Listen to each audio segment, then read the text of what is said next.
Good morning, sense of things. Welcome to another episode of our weekly updates, markets, economy, and a little bit of fun sometimes too. Ron, how you doing, bud? Good. We always need to have some fun in this day and age, my friend. That is, man. There's too much crazy stuff going on in the world, but it's always fun to just have that kind of just share a few weird facts and stuff like that. So why don't we kick it off with some facts about summer because we're coming up to Yes, summer now. it's here. It is. Well, not officially. We're getting close. So let's talk about some of the fun facts of summer. First off, the Eiffel Tower. Did you know that it grows 6 inches in the summer due to thermal expansion? I would figure it would. All right. I guess it goes up too. I would figure wide versus tall, but okay. Yeah. Here's the funny part too. It also leans away from the sun 7 inches throughout the summer. So it moves itself around and grows at the same time. There's no way they could have known that when they built it, but that's interesting. Oh, absolutely not. No, they have no idea what thermal expansion was back then. But of course, there's all the scientists have nothing better to do but measure the Eiffel Tower. I don't think this is a big surprise to anybody, but thunderstorms are more common in summer because warm weather allows the atmosphere to hold more humidity. That makes sense. Unless you live in Arizona, which there's not very much humidity there. Late summer, early fall, it's monsoon season. Okay, that's true. Let me tell you, the rain does come down and the wind does blow. So it's bad. The longest day of the year is our summer solstice, which marks the sun reaching its highest point, which I thought was somewhat interesting. First day of summer is between June 20th and June 22nd every year, but the date varies due to the Earth's rotation. I thought it was actually on the same day always, but did not know that. Dog days of summer, we always hear that. What is the dog days of summer? That's between July 3rd and August 11th, when the dog star Sirius is in the constellation Canis Major. I just thought they called it the dog days of summer because it's so damn hot So and humid freaking hot, yeah. that you're just like you're lazy as a dog. I thought something like that. If you live in Texas or Arizona during those time periods, you want to be the dog that's inside the house, Philly not wasn't out much better with humidity over a period of time. So believe me, there were dog days there too. Yes, absolutely. Americans eat over 7 billion hot dogs between Memorial Day and Labor Day. Yeah. And if people read what the ingredients were, they wouldn't eat them. They wouldn't eat them. Yeah, exactly. That's it. I recall a comment in the movie Summer Vacation or whatever it was with John Candy, and I won't go there.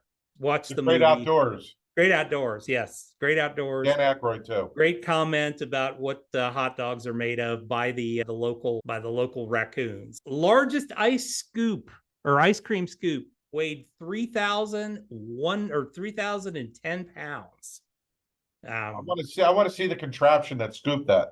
No kidding. And I can completely understand this because if you've ever been on probably used the backhoe. Yeah. If you've been on any kind of vacation in Europe, I can believe that people are walking around with 3,000-pound ice cream scoops because that's all they do is eat ice cream. Interesting one. Americans eat 15 pounds of watermelon every year. I can tell you I'm on the lower end of that one because I'm not a big watermelon. I got to tell you, I used to really like watermelon a lot. I hate the seeds. Yeah. I haven't had watermelon in years, though. Yeah. I think the only time I ever eat it is if I'm like on some kind of a business trip or something like that, and I'm eating at the hotel. That's about the only time I eat watermelon at that cold point. Watermelon on a hot day is great. Yep. Oh, it's awesome. But yeah, I've never been a big fan. And last summer fact out of all this, the northern parts of Canada, Russia, Norway, Finland, and Iceland, the sun never sets all summer long. Yeah, white nights. White nights, or the lands of the midnight sun. Sun never sets. Of course, in the wintertime, sun never rises. You take your time period there. Just a little bit this week on economic stuff. It was really a quiet week on economics. Two real key numbers that really had some effect on the market. The PPI, the producer price index year over year, is still continuing its trend upward, which is not really going in the direction that the administration or the markets want. So we saw a little bit of activity on Tuesday when all of that came out. It was unexpectedly higher than what was expected. And then what a difference a day makes. We come into Wednesday and we have one of the biggest market days up because CPI basically was where they thought CPI was going to be, slightly down by 1/10 of a percentage point, but it's still up 3.4% year over year. So it's persistent there and it just doesn't want to go down. So it's been in this kind of flat line for the last several months. And I don't see anything that's causing it to go down at this point. No, not yet. So my final stuff, I wanted to talk a little bit about, everybody's so hyper focused on interest rates. What's the Fed going to do? When's the Fed going to stop raising interest rates? And I heard some comments this morning on the business station when I was coming in, and it made a heck of a lot of sense to me that maybe there'll be a little bit more of a behind the scenes rate cut out of the Fed, and then also the Treasury. So the Fed, if you read the transcripts of the last Fed meeting, everybody was so hyper-focused. And of course, the news was focused on, are they going to raise or lower interest rates? And what are they saying in the future and all that?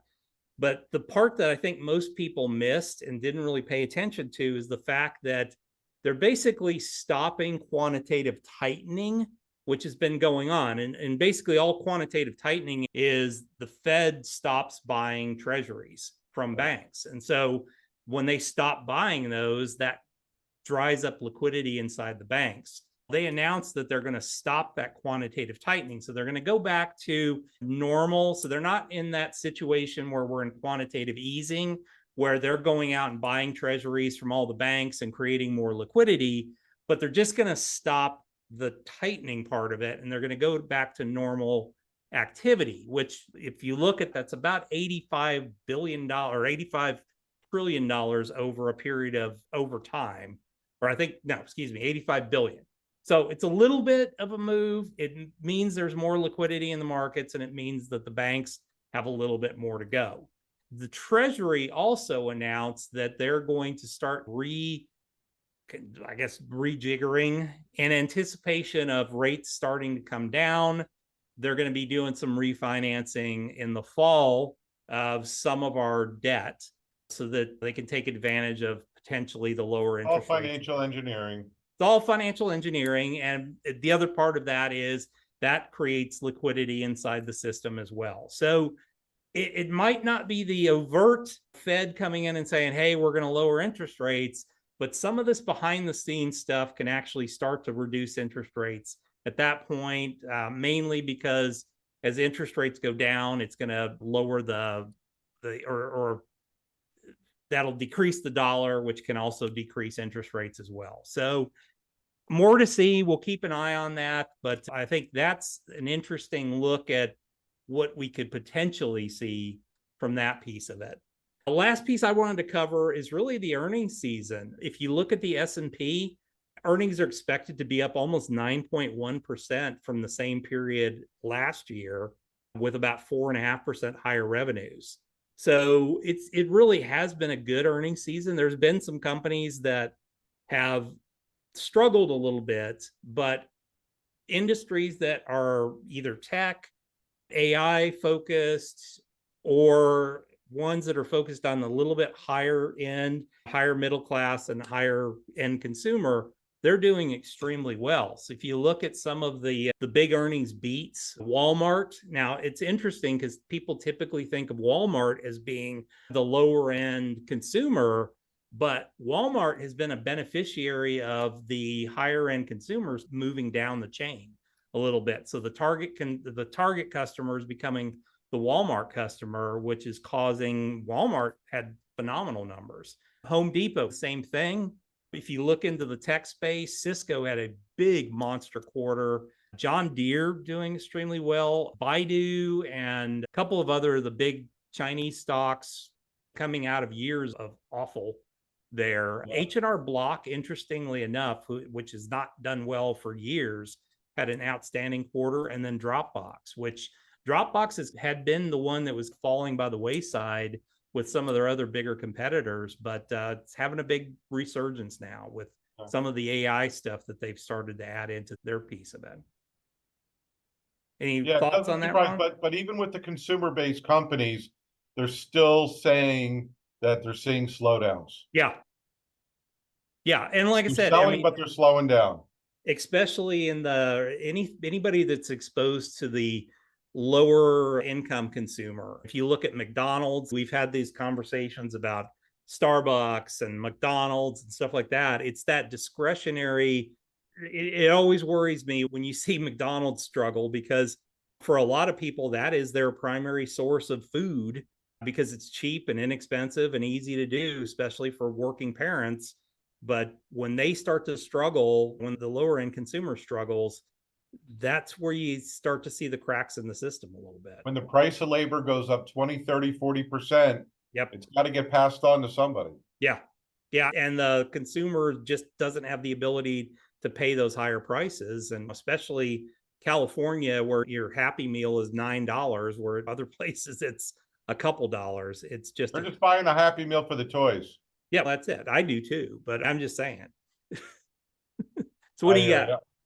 All right. So, of course, let's talk about some worst decisions in business history. So I just got 3 here today, but one of them I thought was interesting, which is Motorola, which before the smartphones came out, they had the best product. Oh yeah, hands down. My favorite phone ever was Pocket. The Razor was good. And what happened in the last 2 years? It made a comeback. Right? Not strong, but it made a comeback, obviously with some other new features for texting and whatever.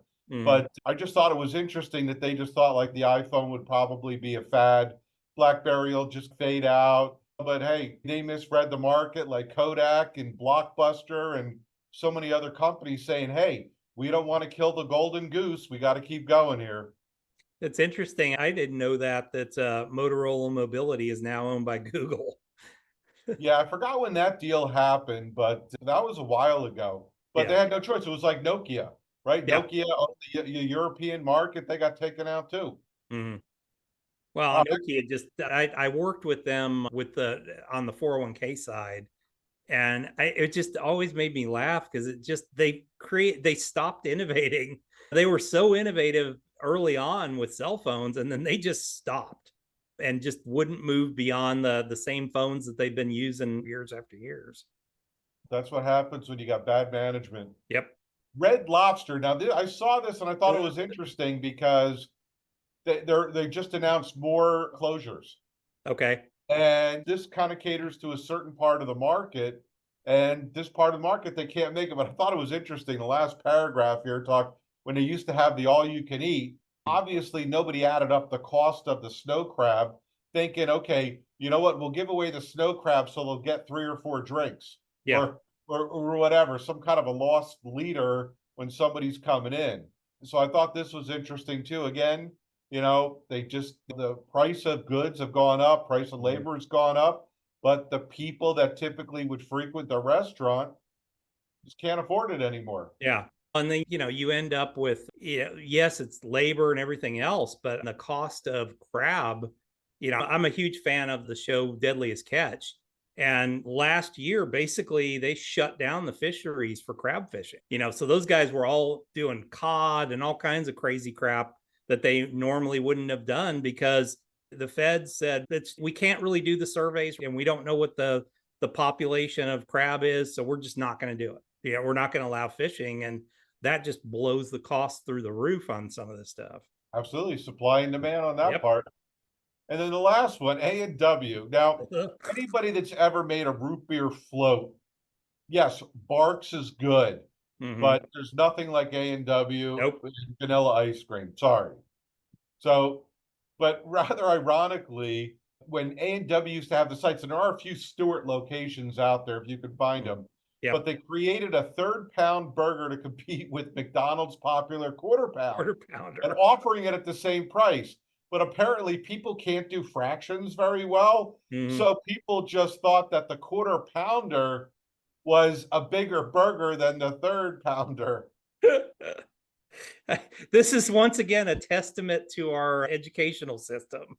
Yes, yes. So even if it was the same price, quarter pounder still sounded more than a It's third. still, it's bigger. It's got to be bigger than a third pounder. A quarter, four is bigger than three. Come on. And apparently people didn't have a very catchy tagline for it either, but who knows? No. All right. So my last slide here I thought was interesting. I didn't get this slide ready for when it came out. Apple announced the largest buyback in history, 110 billion. And for people that don't understand how buybacks work, and I am not an expert in this area, they don't buy back 110 billion today. No. I believe it's over a 2 to 3 or 3 to 5 year period of time that there's a window when they see fit, they could buy back up to 110 billion. And most companies, from what I understood, and I had heard and read this years ago, typically only do about half to 2/3 of what the allotted window allows over time. But obviously the announcement just propelled the market. But I thought what was interesting, and some of these names will shock you. What does $110 billion buy in market cap? And these are just notable companies. These aren't all of them. So here they are. Wow. Here. Now, I know it's above 110, and so is Lockheed Martin. Close enough. I just thought to give you a couple of names in perspective of Deere and Lockheed. Boeing, obviously. Boeing's working their way far down below that 110 billion. Right. But look, General Dynamics, Northrop Grumman. Here's the one that super shocked me, FedEx. Yeah. Think about the infrastructure that FedEx has. I thought that they would be over 100 billion in market cap. They're only 65. Ford is half. Okay, hold on a second. So then my last thing is, what can you do with 110 billion? Crap, you could have bought GM and Ford with all that money with a little bit to spare. The entire company. They could have just bought back Ford and GM. Yeah, I'll give you an extra. And they had some extra left over. They could have given $1 billion in premium. Who knows? Yeah. That is amazing. That is amazing. That's what $110 billion buys you. Just and a look buyback. At all these brand names. Yeah. Yeah. And this is just a buyback of their own stock. And you could have literally you could have completely bought all these companies. Yeah. That's shocking to me. But yeah, it's now amazing. It puts it in perspective, because $1 billion here, $1 billion there, well, all right, $1 billion. No. Look at market caps of these brand name companies that is more, or I'm sorry, that is less than what Apple's buyback is. The numbers are just staggering. When it's going to come back down to earth, I don't know. We could be much deeper into our old years before it ever comes back to earth, but this is insane. But they wouldn't have the cash to be able to do this if they weren't selling a whole lot of friggin' phones and like computers. I said, but if you noticed, all of their sales and earnings numbers were trending down. So this buyback, they had to have some kind of good news in their earnings report. Yep. Obviously, this is staggering. Yeah, that was what they had to do to get the sniff off of all the other stuff was, oh, but everything sucks, but we're going to buy back because we got a ton of cash left over. Like I said, and that was for years, that was the modus operandi for a lot of these companies they would go out and borrow money and then turn around and do the same thing. They were borrowing it. Oh, and money was 1% or whatever it was to borrow it. Yeah, they could get it super cheap. So it's okay. You buy back your stock, you turn around and finance it and buy back your stock and then pay that debt off, which I guess is a decent use of capital at that point. They a lot of times use it to mask the fact that they're really not doing great. And Apple certainly has not been doing great for several years now. We're covering up the pothole with paper mache paper. There we go. Exactly. So we've just a little paper mache, little wallpaper on the street to cover up the pothole. Yeah. Well, cool. We'll have more of this stuff in the future. More stuff here coming up. Folks, we do this for you. So I want to make sure that you subscribe to the channel. We've seen a big bump in our subscribers lately. Get on the bandwagon, join us, subscribe to the channel. And also, if you've got a comment or a question, go ahead and put it out there on YouTube and we'll answer it for you. We've had some good conversations going on lately, and we appreciate you guys being out there. We do this for you. So thanks a lot, and we will see you guys back here the very next time.